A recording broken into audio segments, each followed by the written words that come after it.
Boa noite a todos. Ele fala bem baixinho, né? Eu falo bem alto. Ele que é calmo aqui, eu não sou. Ele estava falando, e para mim começar, meu nome então é Jaque Caldati. Para a gente que trabalha com bastante pessoas, o que a gente percebe é que 98% das pessoas são médios e não conhecem isso. Eles não são médios porque trabalham numa instituição. Eles são médios porque todos os seres encarnados, como princípio, o primeiro contato que ele tem é com espíritos. Né? Quem é espírito aqui? Todo mundo, né?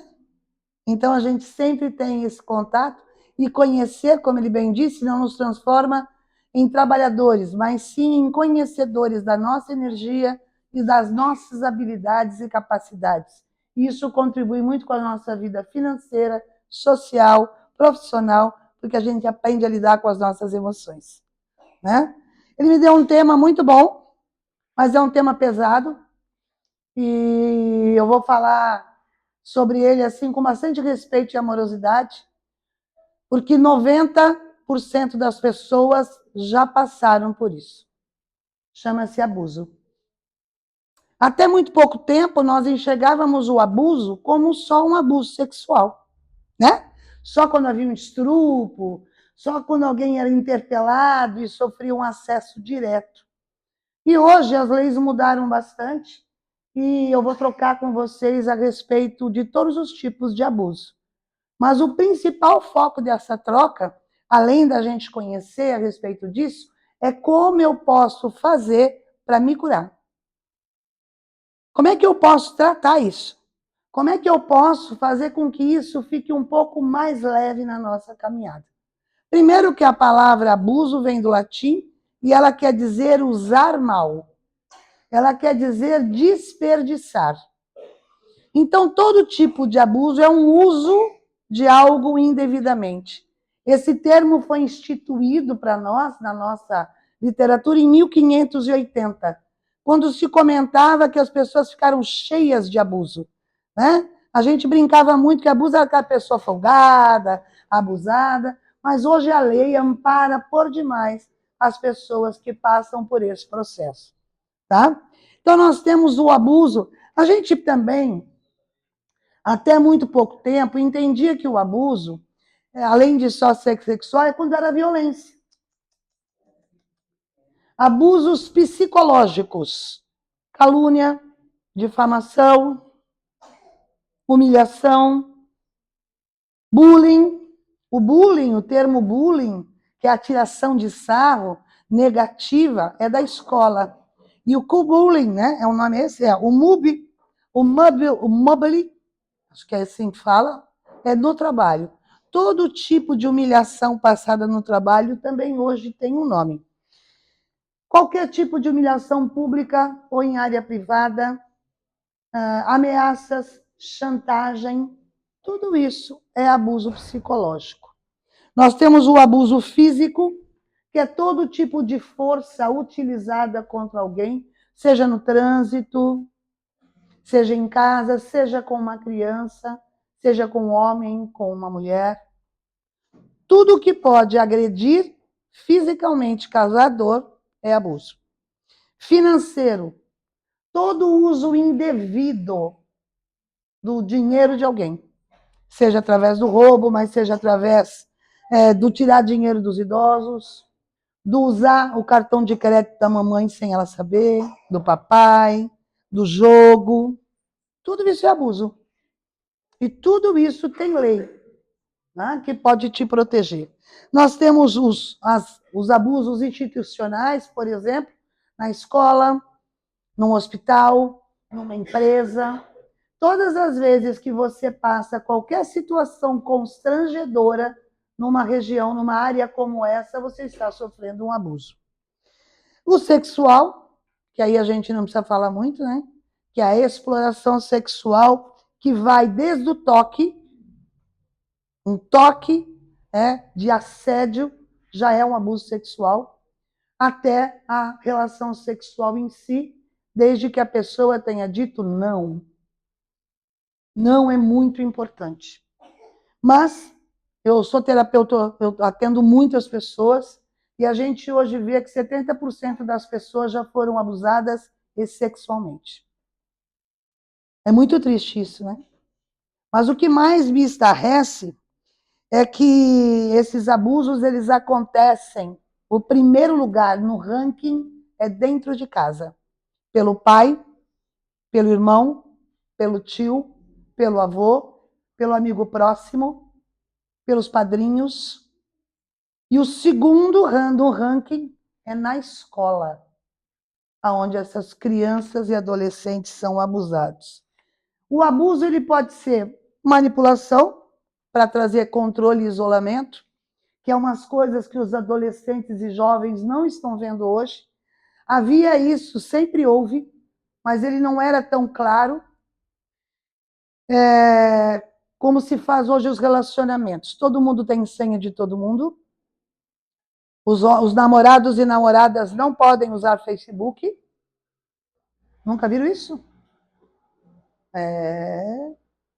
Os dois têm a mesma senha, um controla o outro, eles não podem mais ter amizade no Face, nem no Insta. Isso é abuso, tá? Isso é abuso moral e isso é abuso psicológico. E a ideia é manter o controle sobre as pessoas. Tudo que tira a tua autoestima, a tua autoconfiança, mesmo que esteja vindo dos seus pais, colega de trabalho, relacionamento, é abuso. Tudo que te causa medo e insegurança, por exemplo, se você fizer tal coisa, eu vou te bater, ou eu vou te prender, ou você não vai mais sair. Tudo isso é abuso. Alcoolismo, viciação em drogas, dentro do relacionamento familiar, é abuso. É sério isso, né, gente? Intimidação digital, quando a pessoa controla você através das suas senhas, seus e-mails. Sabe aquela vez que você olha o celular do seu companheiro ou companheira para ver se ele está saindo com alguém? Abuso. E não diz que a gente não faz, que a gente faz. E é muito importante a gente fazer essa colocação de antemão, porque a gente está olhando muito para fora de nós. A gente está olhando como se isso fosse lá, aquele safado ou sem vergonha, né? Que não tem casa, que não tem trabalho, que bebe, que usa droga e que acaba cometendo esses delitos. Não. Esses delitos são cometidos diariamente dentro da nossa casa e a gente não se dá conta. Quando você humilha seu filho, chama ele de burro, que ele nunca vai fazer nada, que ele é um retardado, ou vice-versa, você está cometendo um abuso intelectual, psicológico, e isso causa traumas muito profundos nas pessoas. Existe uma lei chamada 14.811, que ela vai responsabilizar as pessoas. O número para discar é o 100, ou, quando a violência for com a mulher, a gente vai diretamente na delegacia da mulher. Por que as pessoas não vão? Porque até hoje, nós também achávamos normal. Um pai e uma mãe bater, um marido sair com as mulheres e não voltar, bater em casa. Nós é que temos a responsabilidade de mudar isso. Para vocês terem uma ideia, eu vou ler os números que eu não gravei, tá? Durante 7 anos, de 2015 a 2021, 213 mil casos de abuso foram registrados. Vocês sabem o que é 203 mil? Registrado? E aqueles todos que não foram registrados? Desses 203 mil, 41% foi com crianças de 0 a 9 anos. 59% com adolescentes de 10 a 19. Dá uma média de 80 abusos por dia. Brasil, tá? Bebês de 0 a 1 ano. 1 por dia.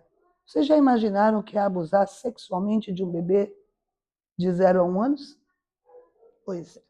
Quem é que pode mudar isso? Nós. A maioria dos abusados são meninas, porque a maioria dos abusadores são homens, e 31% são meninos.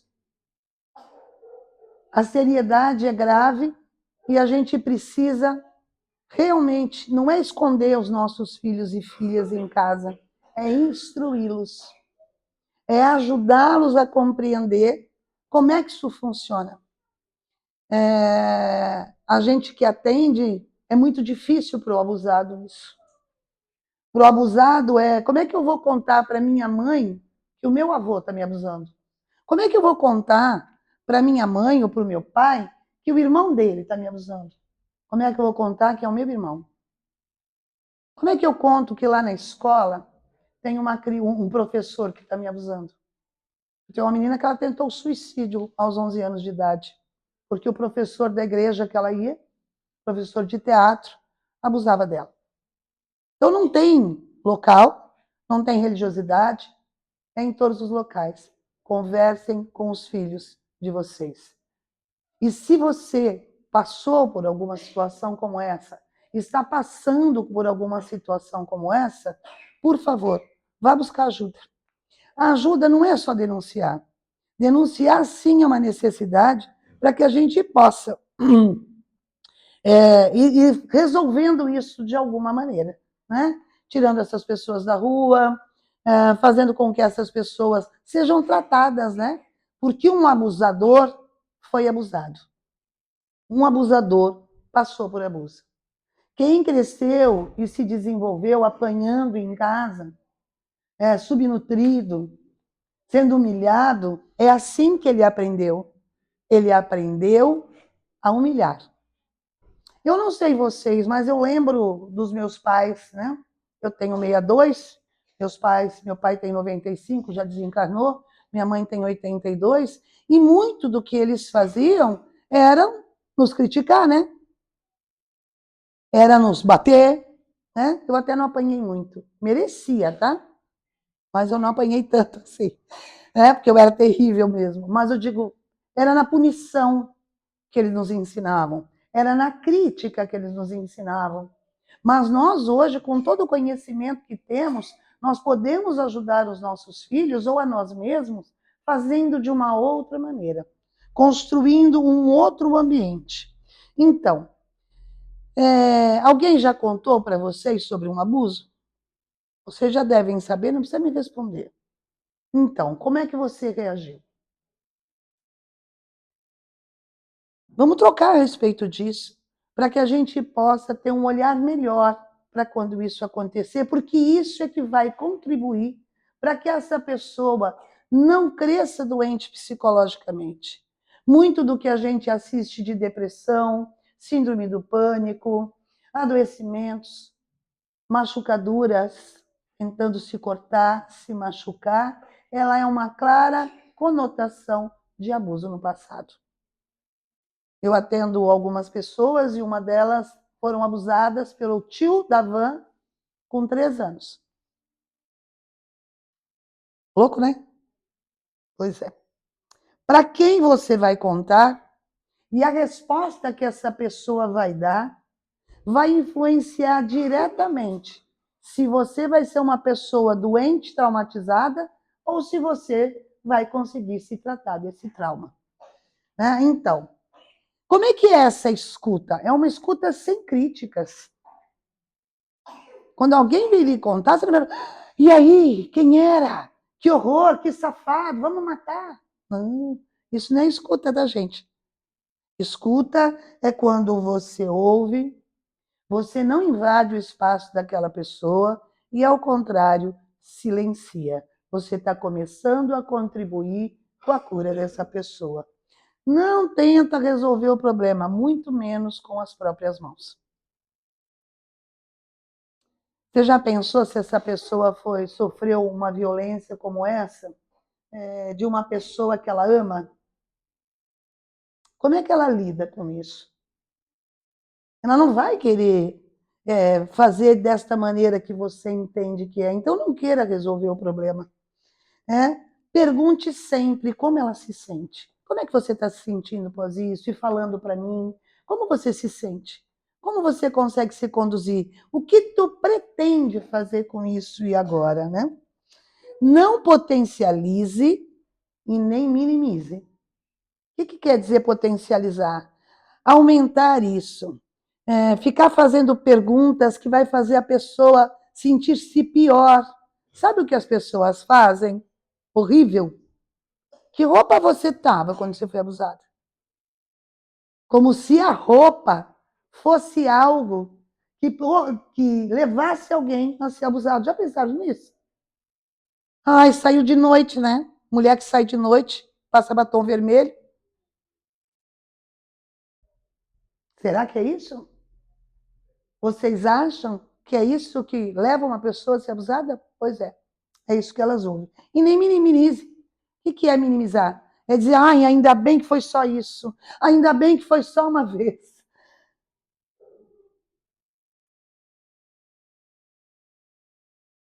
As pessoas se sentem muito sujas, culpadas, porque ela já se sente culpada. Ela tem a impressão que foi ela que permitiu que aquilo acontecesse. E não é verdade. Tem uma frase que eu gosto muito de Jesus, que ele diz, se não, Jesus não, das partes bíblicas, né? Silencie se você não puder contribuir. Silencie. Comentários dúbios. Quer dizer, você fazer comentários como se desse a impressão que a culpa é da pessoa. Eu tenho uma mãe, é uma moça, ela é assistente social e ela foi abusada pelo irmão mais velho. Ela tinha 10, 11 anos e o irmão tinha 18, 20. E ela demorou muitos anos para contar para a mãe. E quando ela foi dizer para a mãe fez a seguinte colocação. É pesado falar sobre isso, né? Pois é, mas se a gente só falar do leve, como é que a gente vai ser o mundo que a gente pretende viver? Se a gente só for falar do leve, do fácil, como é que a gente vai consertar ou ajustar isso?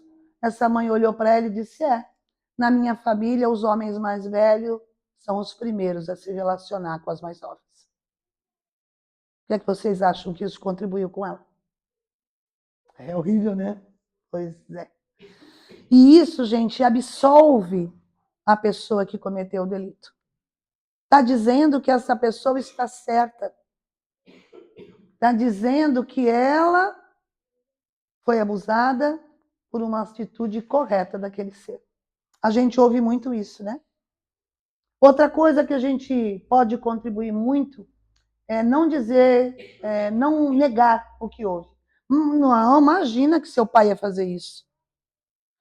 Imagina que o seu avô ia fazer isso. Imagina. Se vocês soubessem o que tem de homens que foram abusados por babás, por tias,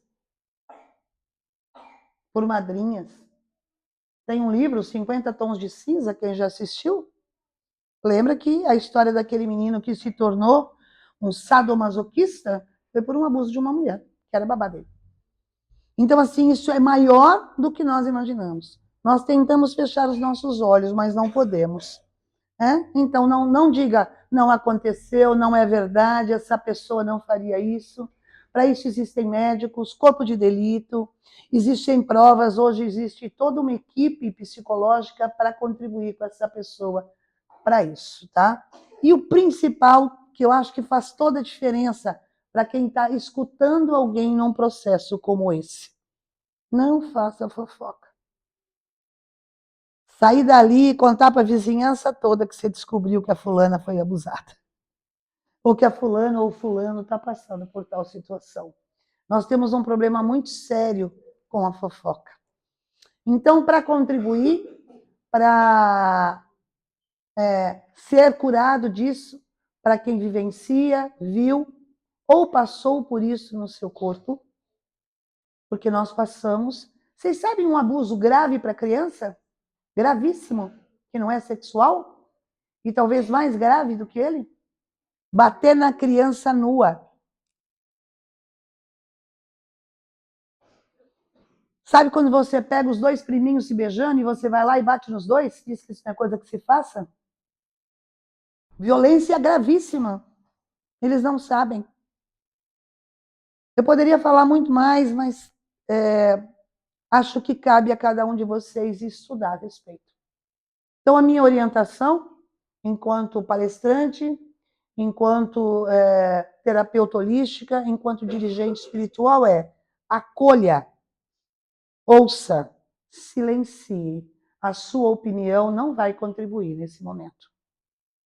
Deixe a pessoa decidir o que ela vai fazer com isso. Se ela vai denunciar, se ela vai contar para a família, se ela vai procurar algum tipo de ajuda. Diga para ela que você está ali para contribuir, para conversar, para dialogar. Não decida por ela. Se for uma criança, a gente precisa denunciar, tá? Isso é lei. Se você sabe que uma criança está sendo abusada, seja ela moralmente, seja ela sexualmente, denuncie, porque você pode se tornar cúmplice de um crime. Isso é muito importante. E encaminhe essa criança para tratamento.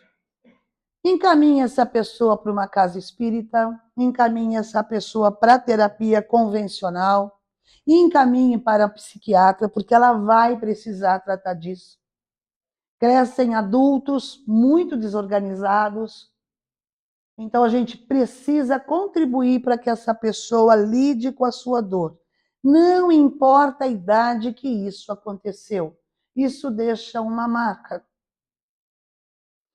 grave, que pode se tornar um câncer posteriormente, que pode se tornar uma diabetes posteriormente, que pode se transformar em várias doenças. Por exemplo, só dando como exemplo, tenho mais 5 minutinhos, que são 7h30 já. Posso ir até às 8? Eu fico falando. Por exemplo, né? Imaginem comigo, se você passasse por isso, você ia ficar feliz ou com raiva? O que vocês acham? Raiva, muita, né, minha senhora? Para onde vai a raiva? Fígado. Muitos problemas de fígado, ele fala, cirrose, a pessoa nunca bebeu, a pessoa come direitinho e ela tem, por quê? Uma raiva contida. Diabetes, a diabetes vem da tristeza profunda. Um câncer, ele pode sim ser derivado dessa mágoa. Eu atendo uma senhora que ela teve câncer aos 60 anos de idade e ela, em trabalho de terapia, ela descobriu que uma das mágoas que ela carregava foi a primeira vez que ela relatou, era o abuso do avô com 10 anos. A avó saía para ir no mercado, ela ficava na janela e ele abusando dela. Ruim ouvir isso, né?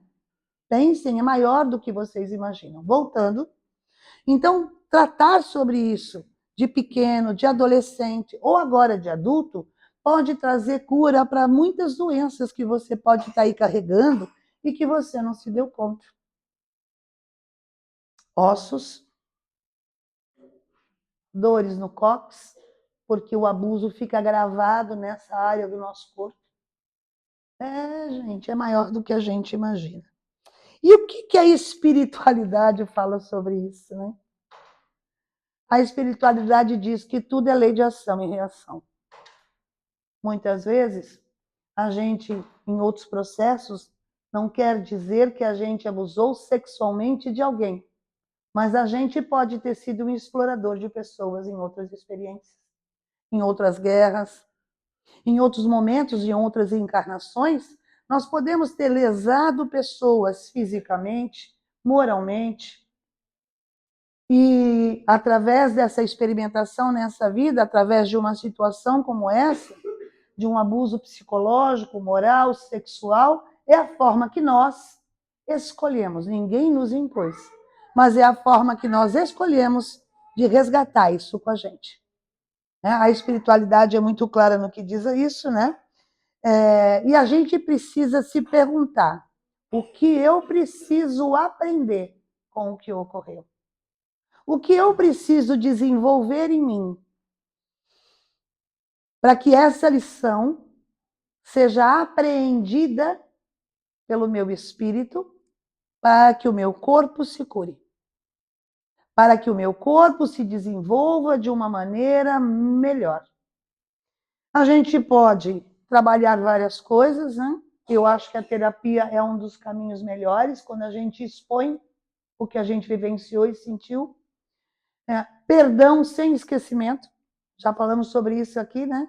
Perdão sem esquecimento, ninguém pode esquecer. Nada que vivenciou se pode ser esquecido, muito menos uma situação como essa. Mas o perdão, sim, que é deixar ir, é deixar o que aconteceu lá no passado e construir uma história em cima disso. Para isso se precisa tratamento. Se pode fazer várias terapias, como a constelação familiar. A constelação familiar tem tido resultados muito profundos. Sabe aonde? Nos presídios. Eles estão levando essa técnica para lá para que aqueles que cometeram crimes possam se redimir diante disso e se ajustar emocionalmente, psicologicamente com o ocorrido e não continuar cometendo crimes. Porque normalmente quem comete crime, seja de abuso, seja de lesar alguém, seja de matar alguém, é porque ele já traz isso no seu sistema familiar, mesmo que ele não saiba. Então, isso também é uma terapia muito interessante. Regressão terapêutica, que é fazer uma regressão para outras experiências desta vida e de outras, pode contribuir muito para que a gente possa se soltar daquilo que está vivenciando ou vivenciou. Eu passei por essa experiência, inclusive dentro da minha família, né, com abuso, e eu sei o quanto foi difícil para nós que vivenciamos, né, este abuso, né, de estar presente e ser alguém da família. Foi muito difícil para nós, mas foi muito difícil para quem passou por isso. E a gente teve que acolher psicólogos. Minha filha tinha 11 anos quando isso aconteceu, ela é especial. Então foi um trabalho muito árduo que nós tivemos que fazer para acolher, para direcionar e para acompanhar. Então isso não é só uma experiência lida, é uma experiência vivida. E hoje ainda tem sequelas. Sequelas porque ela ainda acha que ela não é merecedora de algumas coisas. E quantos de nós, muitas vezes, passou por alguma situação e não se sente merecedor, né, desse amor, desse cuidado que cada um de nós precisa ter. Para terminar, que eu já passei do meu horário, existe uma oração, tem muitas orações maravilhosas, mas Cristina Cairo tem uma oração, chama-se Oração do Perdão. Coloca o link na internet. Oração do Perdão de Cristina Cairo. É bem assim, tu vai achar o link e é uma oração maravilhosa que você pode fazer para qualquer situação, para que a gente possa se soltar e se desligar do abandono do pai ou da mãe, das separações, dos abusos morais, psicológicos, físicos, sexuais e, principalmente, nos auto-perdoar pelas coisas que a gente daqui a pouco não conseguiu fazer de um outro jeito. Né? Quando um bebê vem para a Terra, ele sabe exatamente o que ele veio viver. A gente tem que se lembrar disso. E nós todos fomos bebês. E todos nós viemos para a Terra completamente conscientes do que iríamos passar aqui. O véu do esquecimento faz com que a gente não se lembre exatamente, mas a nossa alma sente que a gente veio aqui para ser melhor do que já fomos. Gratidão a todos. Até o mês que vem, se Deus quiser, como Ele quer, a gente volta. Né? Obrigada.